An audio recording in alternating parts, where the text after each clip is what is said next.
concerne les conséquences, enfin, l'observation déjà du réchauffement planétaire, les conséquences que cela pourrait avoir sur... alors, pas forcément dans le détail, mais il donne des éléments de réponse sur les conséquences que cela aurait. Et il permet d'expliquer en fait, donc il observe et il explique les raisons du réchauffement planétaire. Donc voilà, je représenterai de toute façon ce qu'est le GIEC et je rentrerai dans le détail après. Et donc ce que je vais lire, c'est la traduction en français et la synthèse de ce rapport, parce que le rapport fait, je crois, 4000 pages, plus de 4000 pages. Il y a un résumé produit par le GIEC en anglais qui fait 40 pages. Et là, je vais lire la synthèse de ce résumé qui fait 11 pages. Et c'est une traduction faite par le Shift Project, qui est un think tank créé justement pour vulgariser les sujets climat, énergie en France. Alors, donc, synthèse du rapport AR6 du GIEC publié le 9 août 2021. Synthèse vulgarisée du rapport aux décideurs du groupe de travail 1 de la R6 par les shifters.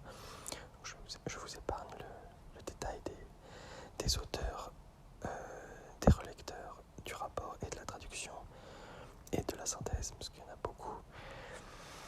Donc voilà, je vais directement à l'avant-propos. Alors, le GIEC, groupe d'experts intergouvernemental sur l'évolution du climat, est une organisation regroupant 195 États membres de l'ONU dont l'objectif est de faire régulièrement un état des lieux sans parti pris des connaissances scientifiques les plus avancées sur le climat. Il réunit des milliers d'experts volontaires du monde entier pour évaluer, analyser et synthétiser les nombreuses études scientifiques sur le sujet. Les rapports du GIEC sont au cœur des négociations internationales sur le climat, telles que l'accord de Paris, entre parenthèses COP21, en 2015, et la COP26 qui aura lieu, donc depuis elle a eu lieu cette COP26, la COP26 qui aura lieu à Glasgow en novembre, donc, qui a eu lieu du coup en novembre dernier. En 2007, le GIEC a partagé le prix Nobel de la paix avec Al Gore. Le GIEC est organisé en 3 groupes de travail. Le groupe 1 étudie les aspects scientifiques du changement climatique et a produit ce rapport. Le groupe 2 évalue les conséquences, la vulnérabilité et l'adaptation au changement climatique. Et le groupe 3 étudie son atténuation. Ils publieront leur rapport en 2022. Voilà, je fais une parenthèse, ça veut dire que donc j'ai fini l'avant-propos.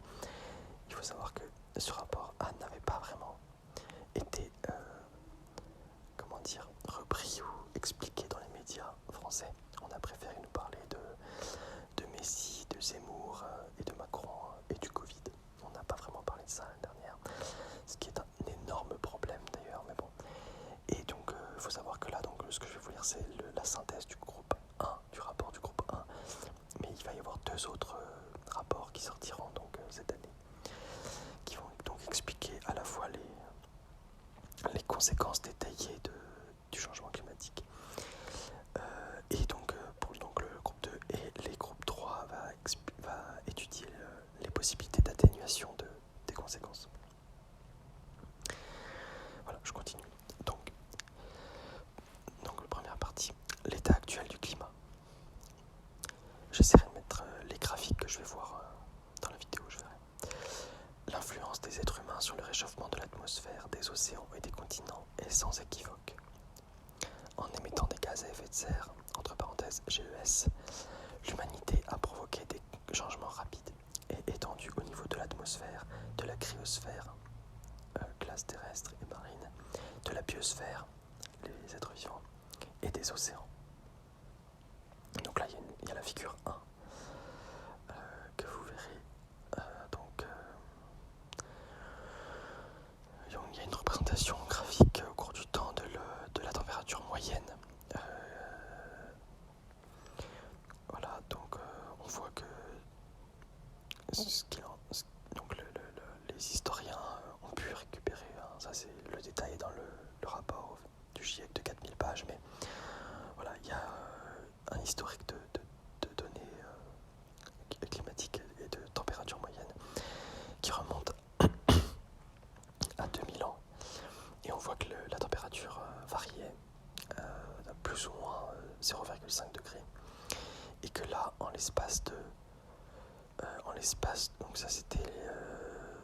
ça avait ensuite légèrement diminué de quasiment,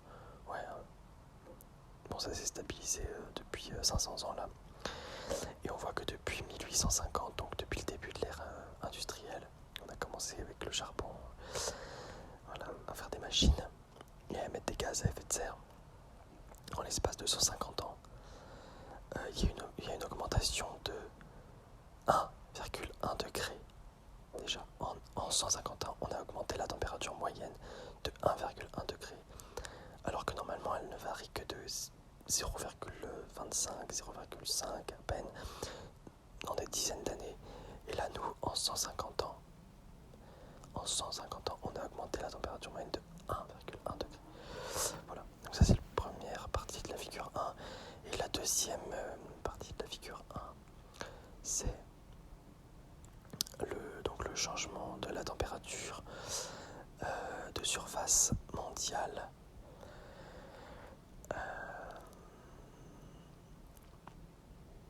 Alors attendez.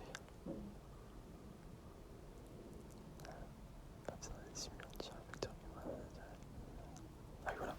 On compare l'évolution de la température qu'on observe et celle qui pourrait avoir lieu. Donc c'est une projection qui aurait pu avoir lieu sans l'impact des émissions de gaz à effet de serre des humains. Donc sans les humains, on simule sans les humains.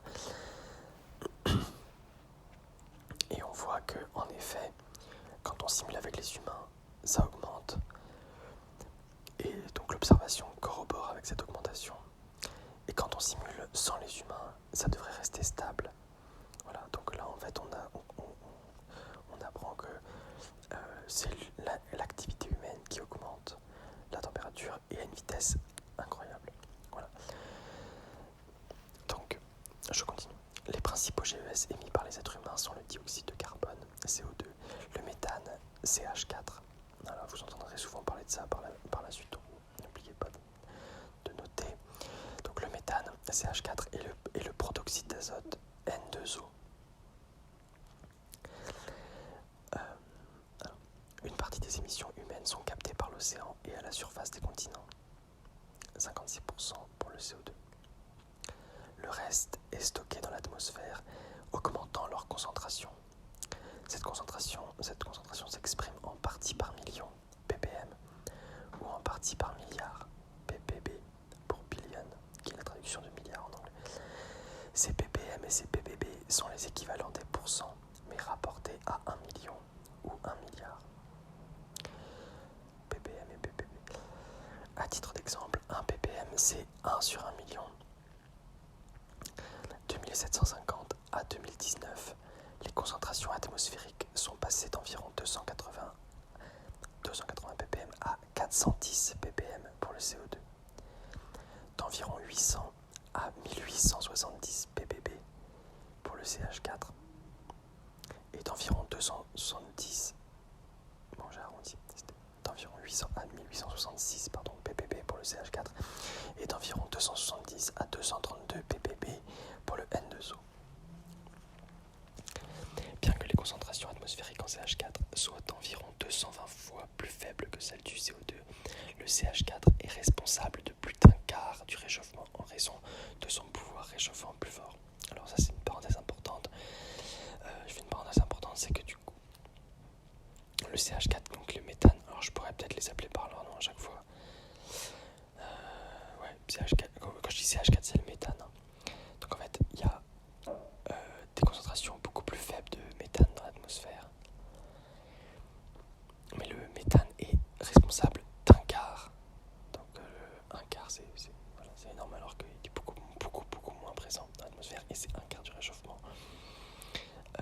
Car il stocke en fait beaucoup plus le rayonnement infrarouge en fait à la surface de la Terre et dans l'atmosphère. Donc il faut vraiment, c'est la priorité, c'est d'éviter les émissions de méthane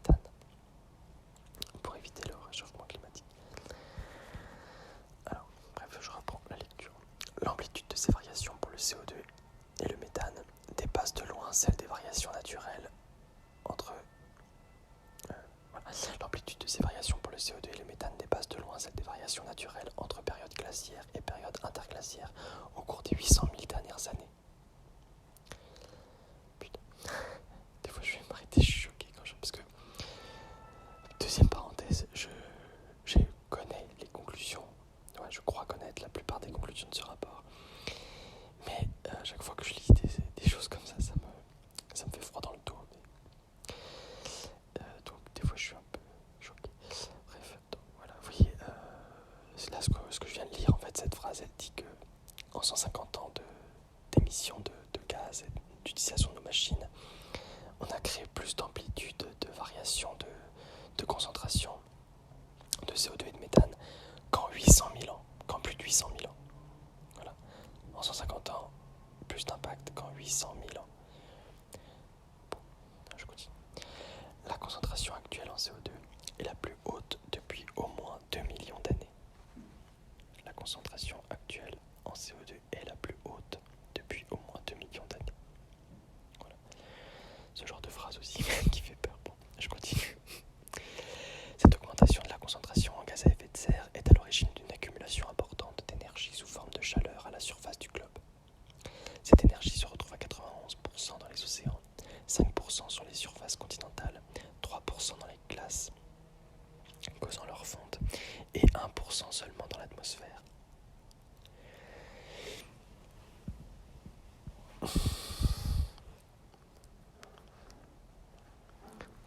Pourtant, cette infime proportion, entre parenthèses 1%, de chaleur piégée dans l'atmosphère est la principale cause du réchauffement observé depuis 1850. La température mondiale de surface sur la période 2011-2020 était 1,09 degrés plus chaude que celle sur la période 1850-1900, avec un réchauffement plus important sur les continents, 1,59 degrés, qu'au-dessus des océans, plus 0,88 degrés. D'accord. Donc, le réchauffement de la température de surface mondiale indirectement imputable aux humains est estimé à 1,07 degrés, soit la quasi-intégralité du réchauffement observé. Donc en gros, là on a pris en 150 ans, on a pris plus 1,1 degré. Voilà. Et la quasi-totalité, c'est l'activité humaine. Et en fait, donc il y a en gros plus en moyenne plus 1,6 degrés sur les continents et plus 0,9 degrés au-dessus des océans. Voilà. Et quand ils font la moyenne, ça fait 1,1 environ sur toute la surface, sur toute la planète. Dans l'atmosphère, continent, océan, voilà. Surface, océan. Voilà, donc c'est quand même super chaud. On continue. Le réchauffement s'est accéléré. Le réchauffement s'est accéléré avec plus 0,19 degrés entre la période 2003-2012 et la période 2011-2020. Le rythme du réchauffement sur les 50 dernières années est sans précédent depuis au moins 2000 ans. Les températures actuelles dépassent le maximum de la dernière période chaude d'il y a 6500 ans. Et il est fort probable qu'elle dépasse également le précédent maximum datant d'il y a 125 000 ans.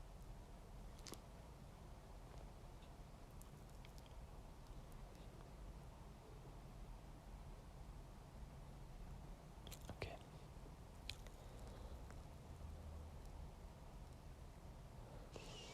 Alors, attendez. Il y a un truc que j'ai pas compris. Parce que sur la figure 1, bon.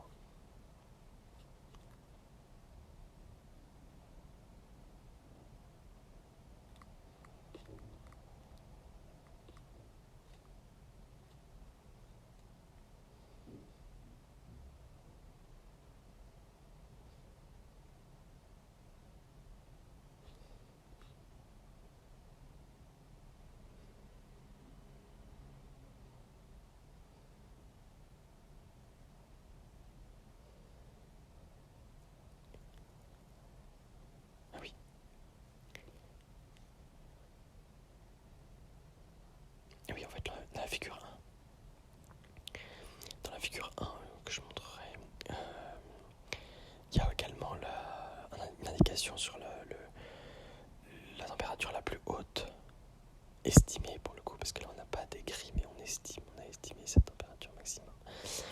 Donc qui était de plus 1 degré par rapport à la normale pré-industrielle. Voilà, par rapport à 1850. Donc voilà, c'était plus 1 degré. Et en fait là, on a déjà dépassé, on est à plus 1,1 degré. Et du coup, il parle d'un autre maximum qui serait à moins 125 000 ans. Mais du coup, bref, voilà, tant pis. Je continue.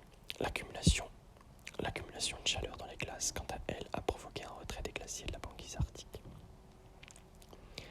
Entre les périodes 1979-1988 et 2010-2019, la surface de la banquise arctique a diminué de 40% en fin d'été, sa valeur la plus faible depuis au moins 1850.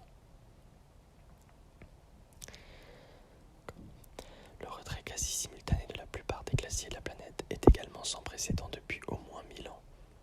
De même, l'influence des êtres humains sur le climat est très probablement responsable de la fonte de la calotte groenlandaise durant les 2 dernières décennies, qui a été 4 fois plus rapide sur la période 2010-2019 que sur la période 1992-1999. En revanche, aucune tendance n'est confirmée pour la calotte antarctique depuis 1979.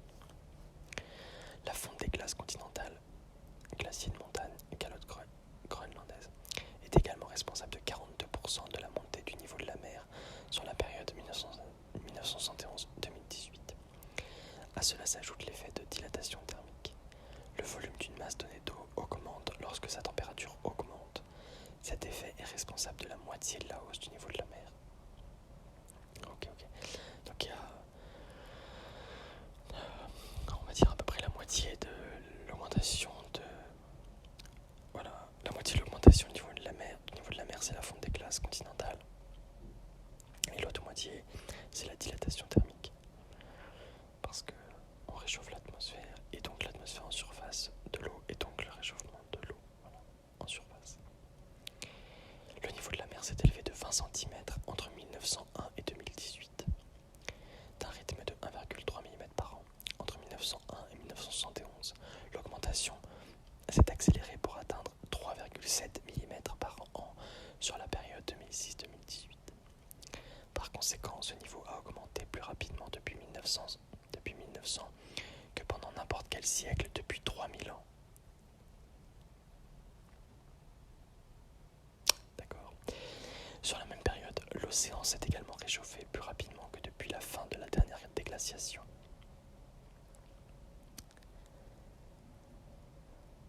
Il y a environ 11 000 ans. En plus d'avoir un effet sur la température et le niveau des océans, la dissolution dans les eaux de surface d'une partie du CO2 d'origine humaine augmente l'acidité des océans. Celle-ci a atteint ces dernières décennies un niveau inhabituel sur les 2 derniers millions d'années, ce qui représente un risque majeur pour la biodiversité marine en entraînant le déclin de nombreux écosystèmes. Donc pareil, là ils ont pu étudier, j'imagine via les calcaires et via un certain nombre d'indicateurs, le niveau d'acidité des océans depuis 2 millions d'années. Et on observe donc qu'en 150 ans, il y a un niveau inhabituel d'acidité observé, beaucoup plus élevé donc, que par le passé. En perturbant le climat, l'humanité a également provoqué des changements dans la fréquence des événements météorologiques et climatiques extrêmes, globalement plus fréquents et plus intenses depuis 1950. C'est le cas des chaleurs extrêmes dont la fréquence a doublé depuis les années 1980, des fortes précipitations, en particulier pour le nord de l'Europe, des feux de forêt, des inondations ainsi que des ouragans. À cela s'ajoutent les sécheresses des sols dans certaines régions, en particulier le pourtour du bassin méditerranéen, le sud et l'ouest de l'Afrique et l'ouest de l'Amérique du Nord. Okay. Alors, petite parenthèse, c'est que le GIEC, c'est l'évolution du climat, mais ça, ils ne vont pas forcément rentrer dans le détail aussi des disparitions d'espèces, parce qu'en fait là, ils parlent donc réchauffement et de quelques conséquences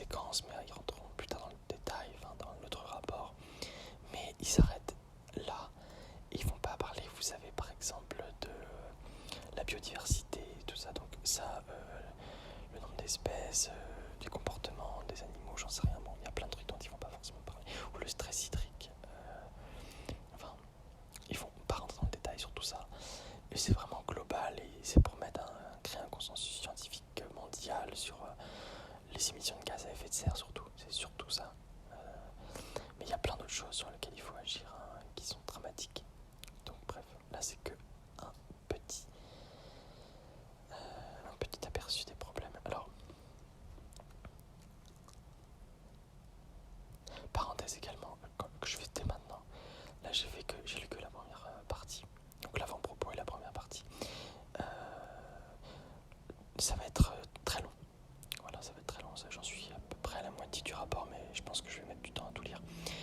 Il faut savoir que on a des solutions.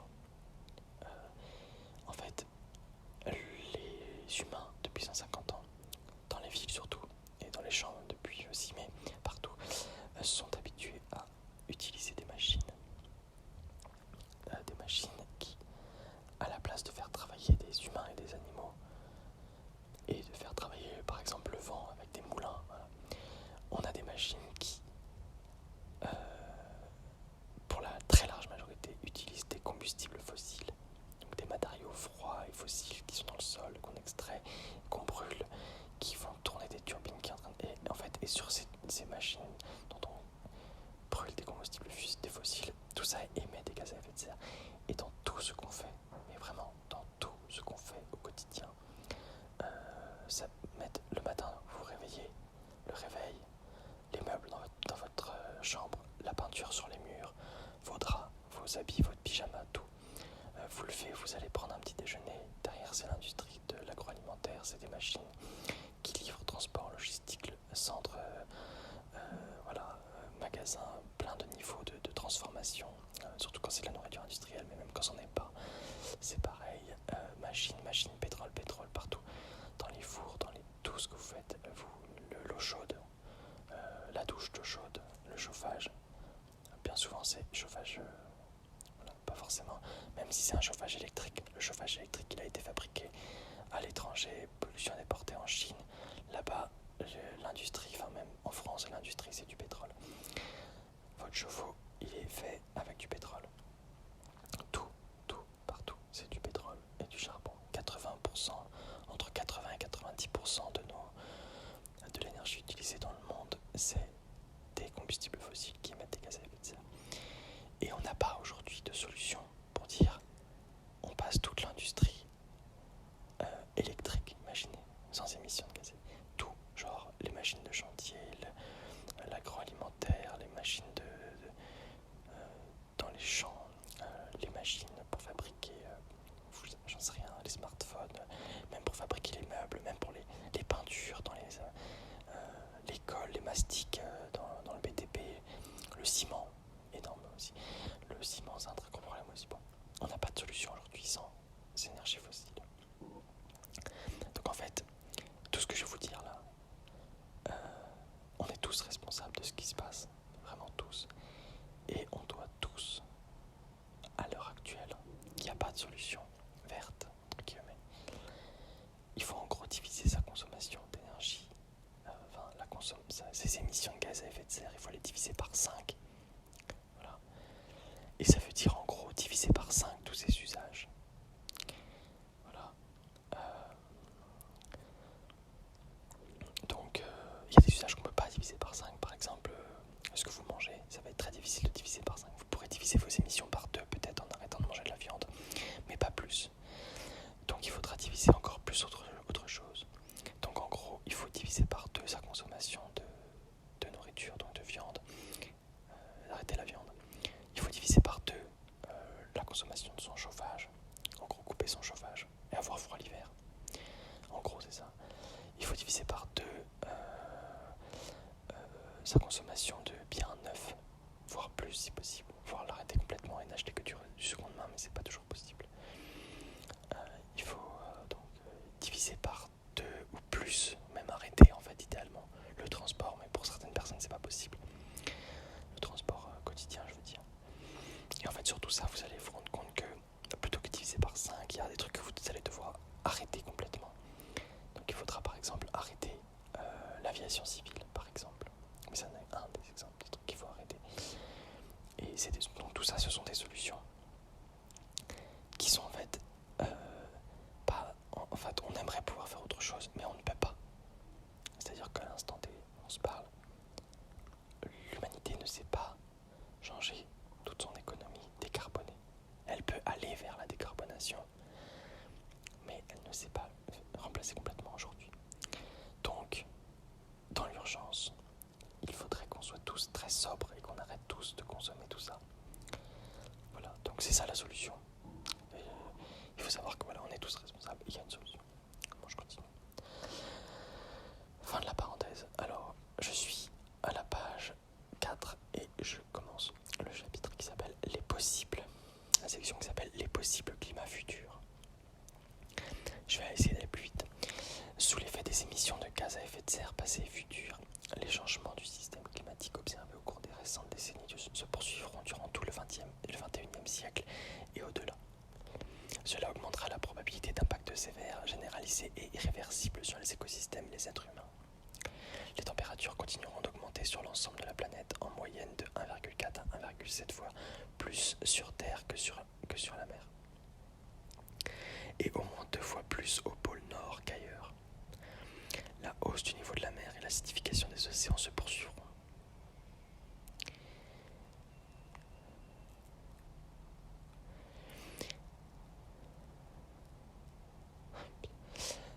Donc tout ça, oui, ça va se poursuivre. Même si on arrête demain en fait d'émettre des gaz à effet de serre, sous l'impact de ce qu'on a déjà fait, ça va se poursuivre en fait.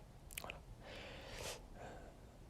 Donc, oui, parenthèse, on ne peut pas corriger ce qu'on a fait, mais on peut minimiser ce qui se passera demain. Et c'est pour ça que je dis qu'on avait des solutions. Il faut minimiser le plus possible. Voilà. Non, c'est pas vraiment une solution parfaite, mais c'est la seule qu'on a sous la main. Je continue. Les vagues de chaleur les plus extrêmes et les ouragans violents seront encore plus fréquents et plus intenses, tandis que les vagues de froid se raréfieront. Des événements extrêmes d'amplitude inédite se produiront à coup sûr. Les glaces terrestres et le permafrost continueront de fondre et la banquise arctique reculera, particulièrement en été. Un été presque sans banquise dans l'Arctique est probable avant 2050, quoi que nous fassions. Le changement climatique conduira à une intensification du cycle hydrologique. Les précipitations seront globalement plus abondantes, surtout dans les hautes altitudes. Les tropiques et la plupart des régions de mousson, mais plus variables au cours d'une saison et d'une année à l'autre. Plus abondantes et plus variables. Okay. Certaines régions recevront cependant moins de pluie dans le futur, comme la Méditerranée et plusieurs régions subtropicales. Okay. Moins de pluie en Méditerranée, j'imagine moins de pluie sur les côtes sud françaises, par exemple. En moyenne, les épisodes pluvieux, notamment ceux associés aux moussons, ainsi que les sécheresses, seront plus intenses, bien que là encore des variations régionales importantes sont prévues. Le GIEC a d'ailleurs mis en ligne un atlas interactif, je vous mettrai le lien aussi, permettant de visualiser les changements climatiques attendus à l'échelle régionale pour différentes valeurs de réchauffement planétaire.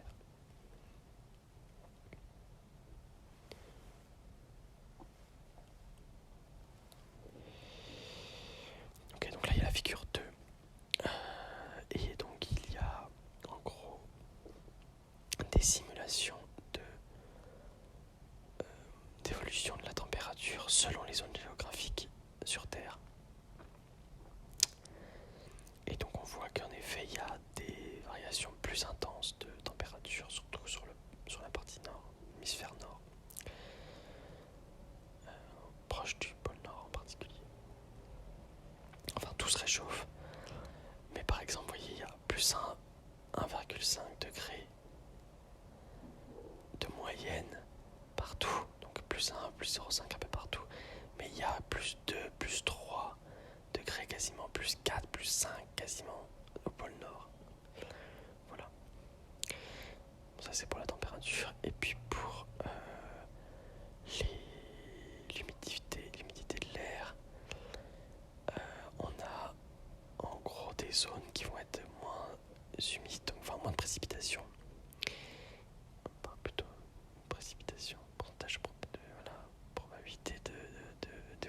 simulation de précipitation selon les zones géographiques et on voit que en Méditerranée par exemple ça va être plus sec, beaucoup plus sec et il y a des zones où ça sera beaucoup plus humide. Voilà. Donc je poursuis la lecture. L'importance de ces changements dépend surtout des émissions de gaz à effet de serre à venir.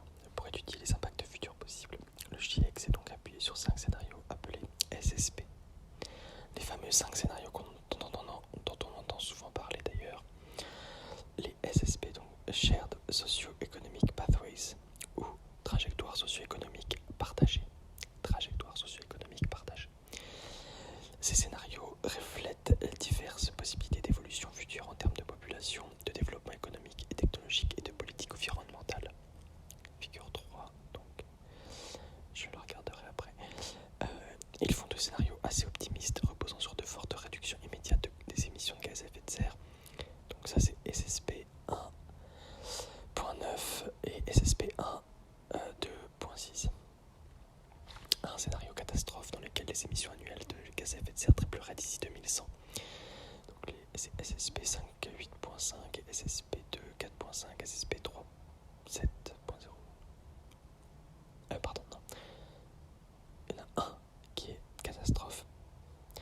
Il y en a 2 qui sont intermédiaires, donc SSP 4.5 et SSP 7.0. Bon voilà.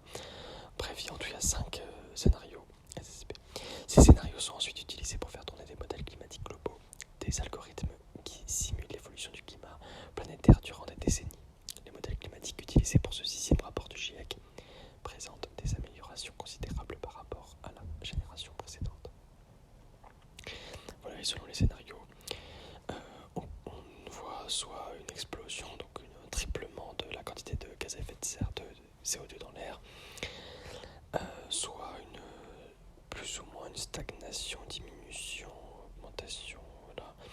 Et puis il y a 2 scénarios du coup qui se distinguent, c'est ceux où il y a une vraie politique de diminution, et eux donc ils arrivent à 0 émissions d'ici 2050, puis après on arrive carrément à retirer du gaz à effet des CO2 de l'air.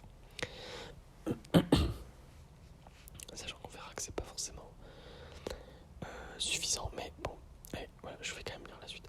Le CO2 restant en moyenne un siècle dans l'atmosphère, la température planétaire continuera d'augmenter au moins jusqu'en 2050, quoi que nous fassions au cours des prochaines décennies. Voilà, donc même si on arrêtait maintenant, le CO2 reste un certain temps, donc il diminuerait tout doucement et il restera dans l'atmosphère.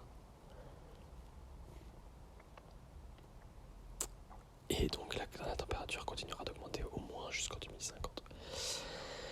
Voilà. Même en cas de réduction immédiate des émissions de gaz à effet de serre, la barre des 1,5 degrés sera atteinte et a une chance sur 2 d'être dépassée d'ici 2040. Donc dans tous les cas, on aura plus 1,5 degrés. C'est ce que dit le rapport. Et on a une chance sur 2 pour que ce soit plus. Et que ce soit plus même d'ici 2040. Notons que ces chiffres représentent des moyennes sur 20 ans. Il est donc probable que les plus 1,5 degrés soient atteints ponctuellement bien avant 2040, peut-être même d'ici 2025. Une baisse rapide des émissions permettrait néanmoins de fortement limiter le réchauffement planétaire d'ici 2100. Entre 1,4 et 1,8 degrés.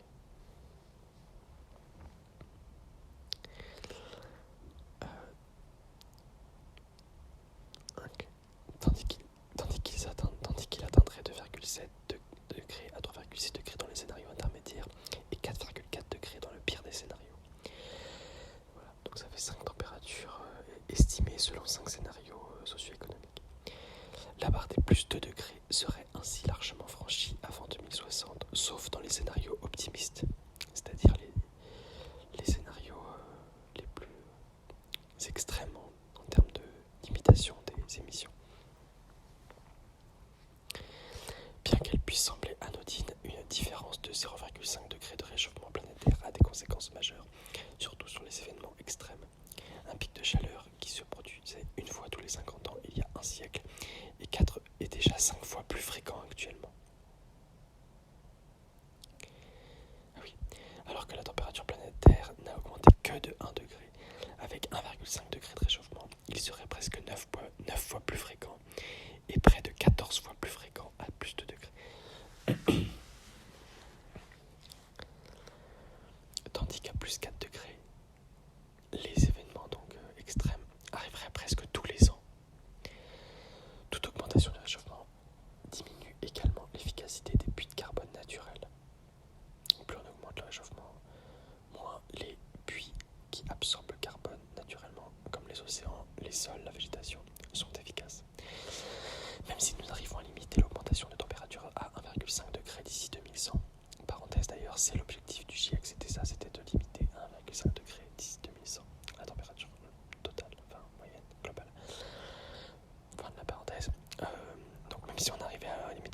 majeurs sont irréversibles à l'échelle d'une vie humaine.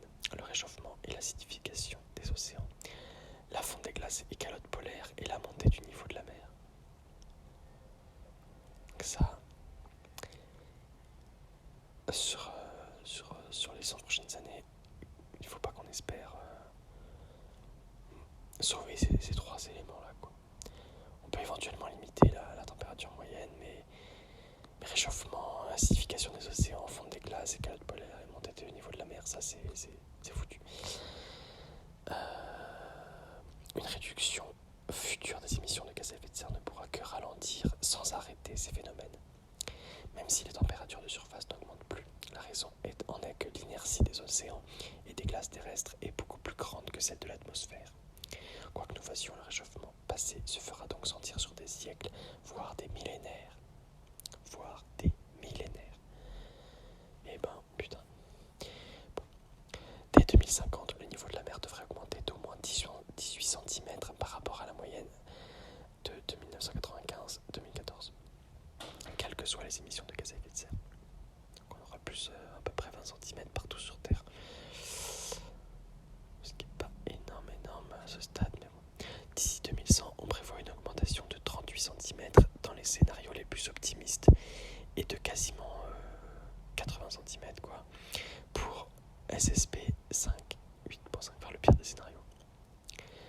Donc en fait, pour l'augmentation du niveau de la mer, je trouve pas ça énorme par contre, par rapport à ce qu'on nous dit parfois. Ça devrait augmenter que de 40 cm en gros, enfin, entre guillemets, d'ici 2100. Et il a déjà augmenté de 20 cm, donc ouais. Au-delà, ce niveau continuera à augmenter au fur et à mesure que l'océan profond se réchauffe et que les glaces terrestres fondent de 0,6 à 1,4 mètres. Ah oui, d'accord. Dès 2150 et de 2 à 3 mètres durant les 2000 prochaines années. Ah oui, donc en fait, il va finir par augmenter de 2 à 3 mètres. Quoi qu'on fasse, c'est foutu sur les 2000 prochaines années. Mais donc c'est plus long que ce que je pensais, ça, pour le coup. Et ce, pour un monde plus chaud de 1,5 degré seulement. Donc là, tout ça, c'est que pour 1,5 degré de plus. Donc voilà. Ces chiffres sont cohérents avec ce que nous savons des climats plus chauds du passé. Okay. Après, il faut imaginer qu'avec 2 ou 3 mètres, donc, même si on prend 1,5 mètres d'ici 2150, ça veut dire en gros que nos enfants ou petits-enfants, s'il y a 1,5 mètre de plus d'océan, il faut imaginer qu'il y a pas mal de villes avec des millions de personnes actuellement qui vont juste disparaître en fait.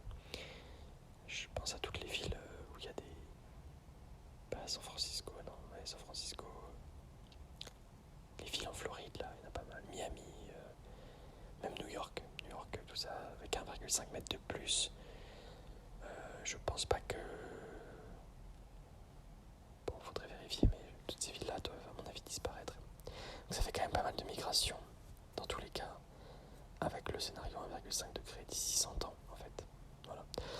Bref, parenthèse fermée. Des augmentations encore plus brusques dans les prochaines décennies ne peuvent être exclues. Dans le pire cas, une élévation de 2 mètres pourrait être atteinte dès 2100, à la suite d'un effondrement partiel des calottes polaires. Un événement certes très improbable, mais pas impossible au vu de nos connaissances très imparfaites du comportement des calottes glaciaires dans un monde plus chaud. Un réchauffement supérieur à plus 3 degrés. Là, c'est des scénarios déjà un peu plus intermédiaires, voire extrêmes, où on continuerait de faire de la merde. Mais donc, un réchauffement supérieur à plus 3 degrés pourrait aussi faire complètement disparaître les glaces du Groenland d'ici quelques milliers d'années. D'autres changements climatiques brusques, les tipping points ou points de bascule, sont également possibles au cours du XXIe siècle si nous ne parvenons pas à rester sous les 1,5 degrés, comme la disparition de la forêt amazonienne sous l'effet conjugué du réchauffement et de la déforestation.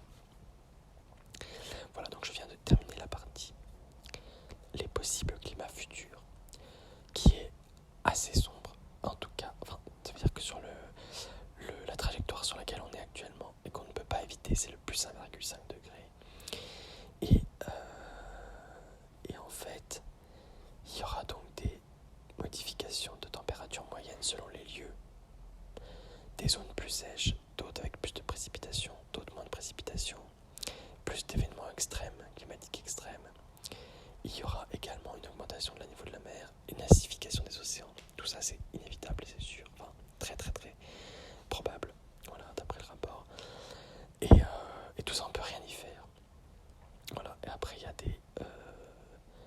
des choses sur lesquelles on peut agir. Et donc ça va être sur le choix SSP en fait, la trajectoire socio-économique que nous allons suivre par la suite, que nous choisirons avec nos politiques. Et donc les plus optimistes ne nous permettent pas d'éviter le plus 1,5 degré, mais ils nous permettent d'éviter pire que ça. Voilà. Et ils nous permettent du coup de minimiser aussi l'augmentation du niveau de la mer, minimisé par rapport aux autres scénarios. Bref, il y a aussi à la fin de ce chapitre, il y avait l'histoire des tipping points, des points de bascule qui sont souvent évoqués par les scientifiques aussi. Bref, on passe à la partie suivante, risque climatique et adaptation régionale. Plus le réchauffement climatique sera important, plus les impacts régionaux sur les sociétés humaines et les écosystèmes seront multiples. Les précipitations extrêmes et les inondations associées seront plus fréquentes et plus violentes dans de nombreuses régions dès 1,5 degré de réchauffement.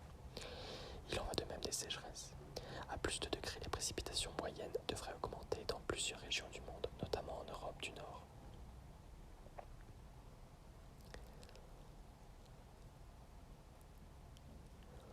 D'accord.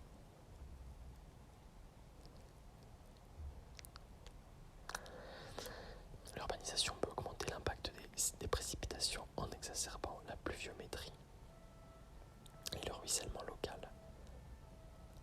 La sévérité des canicules sera également amplifiée dans les villes.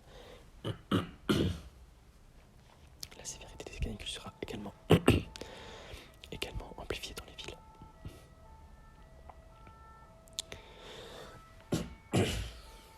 Pardon. Pour les villes côtières, les inondations seront plus probables à cause du double phénomène de ruissellement et de submersion marine. Ah oui. Parce que du coup, je crois qu'il y a une histoire avec les sols aussi. Mais ça, je sais pas lié vraiment au climat. Enfin, dans les villes, on a un problème d'absorption de l'eau dans des sols parce qu'on a tout bétonisé. Du coup, il y a ruissellement et submersion marine. Je crois que c'est parce que les villes s'affaissent. Il y a ça aussi. Parce qu'elles sont trop massives. On met trop de béton dessus. Trop de béton, d'acier, etc. Ce dernier phénomène sera aggravé par la poursuite de l'élévation du niveau de la mer et l'érosion des côtes. Voilà. En plus, les hauteurs extrêmes. Ah oui, parce qu'il y a une érosion non seulement à cause de réchauffement, mais aussi parce que vu qu'on enlève des tas de choses dans les sous-sols sous-marins. On prend du sable, on prend des tas de choses dans les littoraux, etc. Tout ça détruit nos sols et peut-être érode plus. Enfin, il y a plein de choses qui sont liées à ça aussi. Les hauteurs, ça c'est ma parenthèse à moi. Les hauteurs extrêmes de la mer atteintes à tous les 100 ans par le passé pourraient se produire tous les ans d'ici 2100 dans plus de la moitié des sites évalués. D'accord. Bien que peu probable, certains événements comme l'effondrement de la calotte polaire antarctique ou de la circulation océanique atlantique et le dépérissement des forêts peuvent avoir de graves conséquences sur les humains et les écosystèmes. Donc ça c'est peu probable, même dans les pires scénarios, en tout cas ils disent que c'est peu probable. Ces potentiels points de bascule doivent être considérés dans l'évaluation des risques. Quant à la circulation océanique atlantique, dont fait partie le Gulf Stream, elle s'affaiblira très certainement au XXIe siècle, quel que soit le scénario. Même si une modification brutale de cette circulation est assez peu probable avant 2100, son éventuel effondrement provoquerait un changement abrupt des conditions météorologiques et du cycle de l'eau au niveau planétaire, glissement vers le sud de la zone de pluie tropicale, affaiblissement des moussons africaines et asiatiques, augmentation des moussons dans l'hémisphère sud et assèchement en Europe. Donc ça aussi, cette circulation océanique atlantique, on parle souvent du Gulf Stream, il n'y a pas que ça. C'est impacté par le réchauffement de l'air, de l'eau, donc l'acidification. Oui, puis j'imagine ce qu'on met dans l'eau également, la dilatation thermique de l'eau, tout ça. Bon, après c'est une synthèse, donc il n'y a pas le détail. Tous ces changements peuvent être amplifiés. Tous ces changements peuvent être amplifiés ou atténués temporairement par d'autres phénomènes naturels comme les cycles solaires ou les éruptions volcaniques. Toutefois, il est certain que plus les émissions de gaz à effet de serre augmentent, plus la probabilité que ces changements se produisent augmente. Voilà, cette phrase, je pense que c'est une des plus importantes de ce que j'ai jusque-là. Il est certain que plus les émissions de gaz à effet de serre augmentent, plus la probabilité que ces changements se produisent augmente. De la même façon, des phénomènes extrêmes d'intensité sans précédent apparaîtront en des lieux épargnés jusqu'à présent. Bon, j'arrive à la section du coup. Donc là, j'étais sur les risques climatiques et l'adaptation, des adaptations régionales possibles. Les adaptations régionales tout court en fait. Voilà, j'arrive à la partie. La dernière partie, c'est limiter le changement climatique. Donc la tournure de la phrase qui va suivre de l'introduction de cette partie-là. En fait, il faut comprendre que ce n'est pas là, c'est la synthèse du résumé du rapport. Donc c'est pas écrit par le GIEC ce que je lis, hein. C'est la synthèse qui en est faite, et c'est un organisme qui s'appelle le Shift Project, qui sont très sérieux sur ce sujet, très actifs depuis des années, qui sont reconnus, voilà, ils sont fiables, voilà. Donc c'est leur interprétation, donc le plan de cette synthèse. Il faudra que je vérifie la construction du résumé, mais comme il fait 40 pages et qu'il est en anglais, je peux peut-être trouver des traductions en français, mais je n'allais pas lire 40 pages de toute façon, donc je préférais avoir cette synthèse, proposer cette synthèse. Donc, bref, je commence cette dernière partie. Limiter le changement climatique, et la tournure de la phrase est orientée comme si c'était donc une analyse du rapport du GIEC. Un des résultats majeurs de ce rapport est que la limitation du réchauffement à un plus 1,5 degré à horizon 2100, qui était le but affiché de l'accord de Paris, est impossible sans une réduction majeure et immédiate des émissions de gaz à effet de serre, suivie par l'élimination nette de CO2 atmosphérique. Alors, parenthèse, élimination nette, ça veut dire en gros que faut que dans le bilan de ce qu'on émet, de ce qu'on absorbe, de ce qu'on plante, de ce qui absorbe le CO2, il faut qu'on élimine plus qu'on injecte du CO2. Voilà. Mais ça paraît impossible, mais c'est ce qu'il va falloir qu'on fasse. Donc il faut réduire et puis qu'on élimine. En particulier, cela implique d'arriver à la neutralité carbone.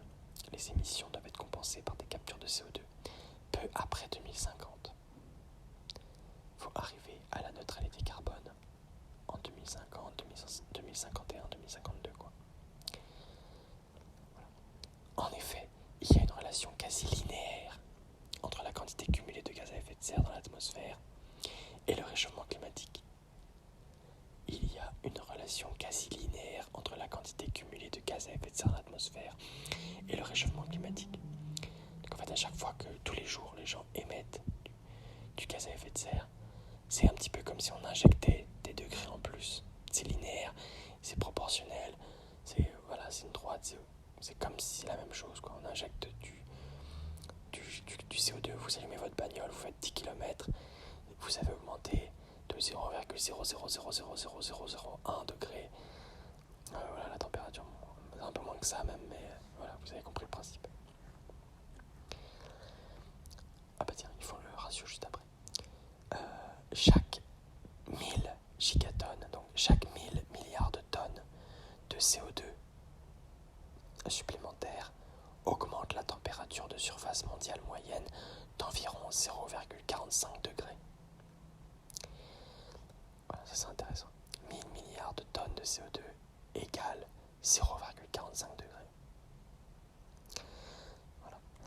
Alors ça paraît énorme, mais par exemple, un aller-retour à New York, c'est 2 à 2,5 tonnes, voilà, de CO2 pur. Donc vous faites 500 millions de vols.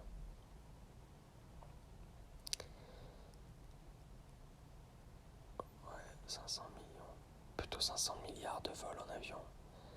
Et vous avez augmenté la température moyenne de 0,45 degrés, quoi, de toute la planète. Bon, c'est pas un bon exemple, mais il faut imaginer que sur toutes les activités humaines, voilà, en gros, 1000 milliards de tonnes de CO2 augmentent de 0,45 degrés la température moyenne. Ce qui est quand même dingue, parce que c'est quand même beaucoup, 0,45 degrés, voilà. Là, on essaie de limiter 1,5, on veut pas dépasser tout, là, en fait. Limiter la hausse des températures implique donc de respecter un budget carbone strict. Limiter la hausse des températures implique donc de respecter un budget carbone strict. Je fais aussi une parenthèse importante, parce que beaucoup de gens disent que ce sera ça la solution. Ils disent que, en gros, le problème c'est aussi qu'on est trop nombreux, ce qui est vrai, parce que, mais c'est pas, enfin, c'est mal posé le problème. On est trop nombreux, oui, mais on est trop nombreux à consommer trop. Enfin, on n'est pas trop nombreux, on est trop nombreux à consommer trop de CO2. Si on était 20 milliards sur Terre, mais qu'on consommait 1 tonne de CO2, ou même pas, par habitant et par an, ce serait pas un problème. Mais là, on est 8 milliards, et en moyenne, je ne sais plus combien c'est, mais je crois que c'est 4 ou 5 tonnes par habitant et par an. En France, c'est 10 tonnes. Aux États-Unis, je sais pas, ça doit être 20 tonnes. Qatar, c'est 40 tonnes par habitant et par an. Enfin, c'est un délire. Le problème, c'est les deux. C'est à la fois la démographie et ce qu'on propose, ce qu'on fait faire à cette démographie, à ces gens. Est-ce qu'on leur fait consommer? Voilà. Donc, et en fait, on peut pas tuer les gens. On peut pas dire à demain, on va tuer tout le monde. Donc, on va être obligé de trouver une solution de limitation du bilan carbone des gens. Voilà. On est obligé. Vous devez faire le choix entre tuer des gens, tuer la moitié de la planète ou plus, ou dire aux gens, vous serrez la ceinture et vous divisez vos émissions de gaz à effet de serre. Mais vraiment, vraiment, drastiquement. Enfin, quand je dis ça, c'est quand on dit, par exemple, les Français, on est à 10 tonnes par an et par habitant. Les accords de Paris, en gros, je crois que ça disait qu'il fallait arriver à 2 tonnes d'ici 2050 ou quelque chose comme ça. Ça veut dire en gros divisé par 5 tout ce qu'on fait. Et ça paraît simple, dit comme ça, mais ça ne l'est pas. Si vous avez déjà essayé d'être vraiment sobre, écolo, etc., vous avez compris que c'est très très compliqué. Fin de ma parenthèse sur ça. Donc là, il y a un graphique, c'est la figure 4, et elle montre l'augmentation de la température mondiale en fonction des émissions cumulées de CO2. Et donc c'est pour rappeler qu'en fait, voilà, c'est linéaire. Il y a une relation linéaire entre l'augmentation de la température moyenne et les émissions cumulées. Donc la quantité en fait de CO2 qu'il y a dans l'atmosphère et qui n'a pas été retirée puisqu'elle s'ajoute au fur et à mesure. Il y a une partie qui est absorbée, mais au fur et à mesure on en rajoute. Donc ça se cumule et bien voilà. Il faut éliminer tout ça pour revenir à une normale et assez vite. Voilà. Donc il y a une dernière partie. Dernière partie. 3 derniers paragraphes et une conclusion dans cette section. Entre 1850 et 2019, l'humanité a émis environ 2400 milliards de tonnes de CO2, dont 64% issus des combustibles fossiles, une fraction montant à 86% pour ces 10 dernières années.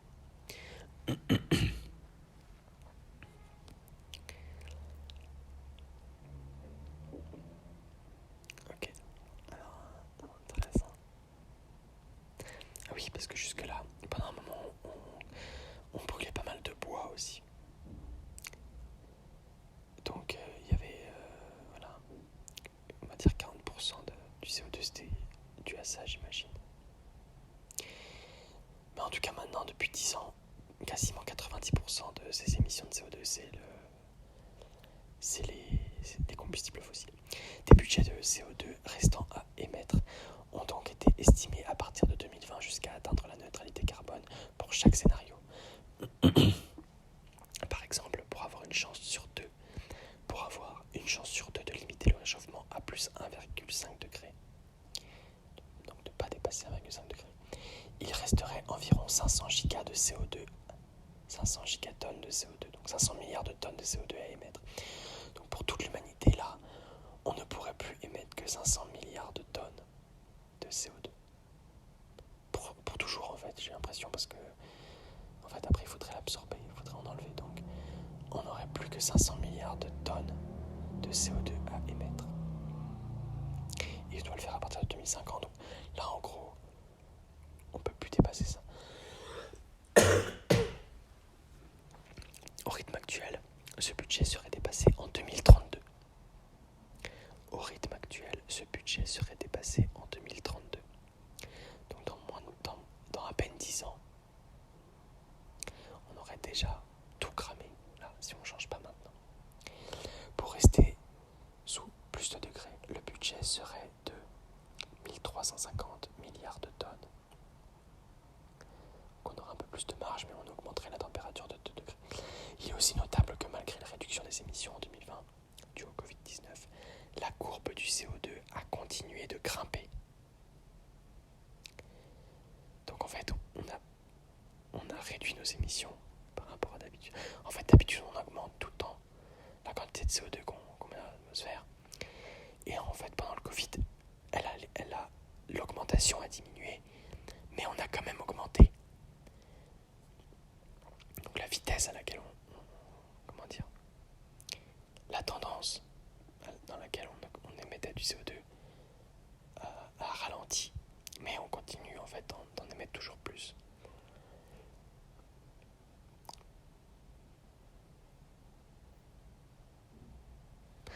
Alors attendez, je vais vérifier ça quand même.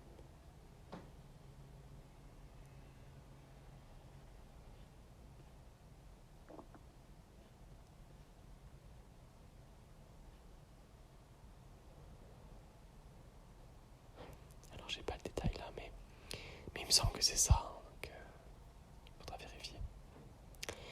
Mais il me semble que c'est ça, parce qu'en effet il y avait ça, on a diminué par rapport à d'habitude, mais on continuait de rejeter plus que...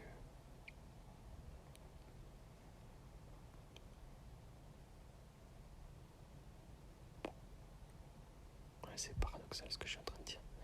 Faudrait que je vérifie. Atteindre la neutralité carbone. Enfin, en tout cas, c'est ce qu'ils disent. Il est aussi notable que malgré la réduction des émissions en 2020, due au Covid-19, la courbe du CO2 a continué de grimper. Atteindre la neutralité carbone repose sur l'élimination du CO2 de l'atmosphère en utilisant des systèmes naturels, végétation, sol, etc., ou des procédés industriels pour le stocker. Ça aussi, ils recommandent à partir de maintenant de développer des procédés pour stocker le carbone de l'atmosphère. Mais bon, le plus efficace, ça reste quand même le vivant, les sols, les arbres. Déployées à une échelle suffisante, ces méthodes pourraient permettre de diminuer la concentration des gaz à effet de serre dans l'atmosphère. Ceci réduirait le réchauffement et l'acidification des océans et améliorerait la qualité de l'eau. Pour autant, certains impacts dureront des siècles, voire des millénaires, comme la montée du niveau de la mer. Réduire les émissions de gaz à effet de serre aura également un effet positif sur la qualité de l'air. En effet, des aérosols, dont font partie les particules fines, sont souvent émis lors de la combustion de ressources fossiles.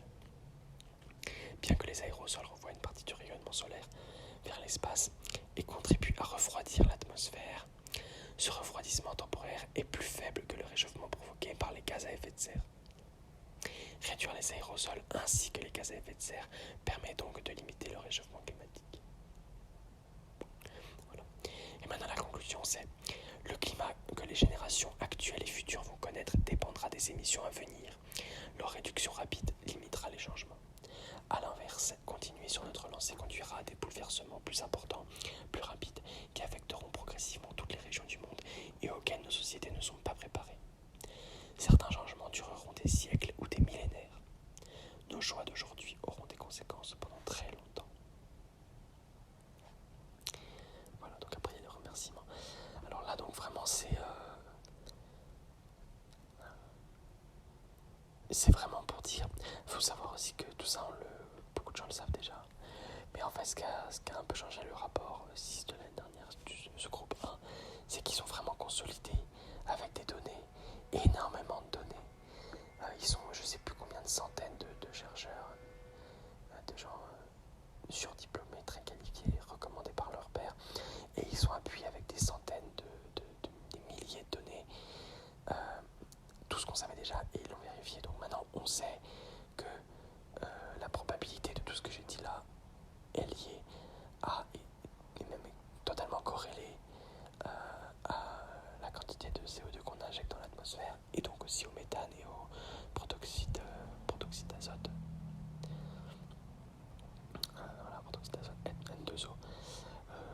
sait que c'est lié à ça, on sait qu'il y a une histoire d'acidification des océans, qu'il va y avoir des changements sur les précipitations, qu'il va y avoir des changements sur le nombre d'événements climatiques extrêmes. Et en fait, tout ça maintenant est documenté et devient une vérité en fait. Et ils font donc des projections avec des scénarios socio-économiques. Et c'est adressé en fait un petit peu indirectement, mais même quasiment directement, c'est adressé aux décideurs des pays, des gouvernements et des gens qui élisent. Dans les pays démocratiques, c'est aux gens. Dans les pays démocratiques, c'est aux gens d'élire des personnes qui vont changer les choses. Donc il faut absolument, dans les pays démocratiques, que les gens soient au courant de ça et votent en conséquence pour des personnes qui sont informées de ces sujets-là. Voilà.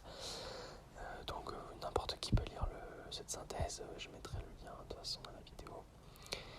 De toute façon, vous trouverez un nombre incalculable d'infographies et de rapports traduits sur ce sujet-là. Vous mettez synthèse, rapport AR6, GIEC sur Google. Voilà, sobriété numérique, hein, vous faites pas ça, regardez pas des vidéos en 1080p ou je sais pas quoi. Faites ça sobrement, mais en tout cas, voilà, vous pouvez vous documenter, il y a tout ce qu'il faut. Écoutez, cette vidéo est extrêmement longue. J'espère que vous êtes pas endormis. Et j'espère que vous êtes déjà au courant de ça. Et puis si vous l'êtes pas, j'espère que vous... Voilà. Puis si vous croyez pas, parce qu'il y a aussi des gens qui ne croient pas à tout ça, ce n'est pas assez loin d'être la majorité, mais c'est pas le sujet, enfin, peu importe, il y a des gens qui ne croient pas à ça. Eh bien, je ne peux pas, je sais pas quoi vous dire. Voilà. Moi, en fait, à la base, je n'avais pas besoin de lire des trucs comme ça pour comprendre qu'il y avait un problème. En fait, pendant longtemps, j'ai longtemps pensé que le problème était le forçage radiatif. C'est-à-dire que chaque fois qu'on utilise une machine, qu'elle soit électrique ou thermique, vous savez, il y a une partie qui part en chaleur. Et en fait, à la fin, dans l'usage, il y a tout le temps de la chaleur et ça finit tout en chaleur à la fin. C'est une loi de la thermodynamique. Tout est dissipé en chaleur à la fin, de toute façon. Et du coup, moi, quand je comptais les térawattheures que l'humanité émettait tous les ans, je m'étais rendu compte que si on compte tous les térawattheures de l'humanité, ça réchauffe globalement toute la planète en permanence. Et à moyen terme, ça avait l'air d'augmenter même la planète de quasiment quelques degrés tous les siècles ou quelque chose comme ça.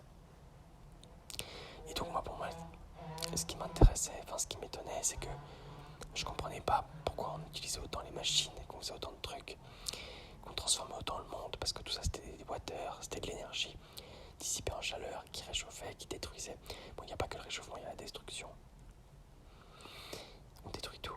Et je comprenais pas pourquoi on n'arrêtait pas, et moi je voulais arrêter.